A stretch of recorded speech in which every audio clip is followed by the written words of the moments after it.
Hi guys. You see, love is sweet until rent enters the chart. At the beginning of every love, it's very romantic. At that point, you know, no amount of money you spend on calls will be expensive for you. You do it to the point that you lie down on your bed, you lie down on your couch, and you begin to talk to the person, for hours, and you won't mind how much you're spending. The funniest one is that after exhausting the discussion, you just keep quiet, and both of you be saying, "You cut the call, I cut the call, you cut the call, I will cut the call." Love is very sweet at that point, but the moment you get married and bills begin to enter, that is when reality begins to set in. So before you get married, there are some discussions you need to talk about. You need to talk about financial transparency. You need to talk about hidden debts. You need to talk about the bills.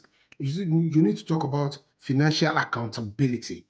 You see, that financial accountability is very important. Something happened between me and my wife, a couple of years back. She will just buy some things and I'll be like, This is not a priority."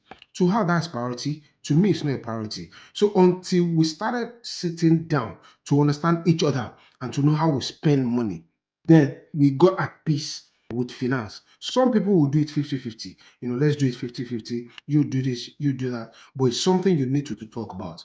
I know some men love to do budgeting. They have to budget everything they want to buy. But some women will not want that. They just want to get into the market. They know what they want to buy and get it. I was having a discussion with my friend some times back, and we were like, why is it that when men get into a mall, they buy what they want to buy and they get out? But women will never do that. Until you get to that understanding of each other, you continue to fight about that. So when love is starting, it's very sweet. But when bills comes into the play, that's when real issues of marriage begin to start. I pray that God will continue to give us wisdom to build our homes and give us good marriages. See you in the next one.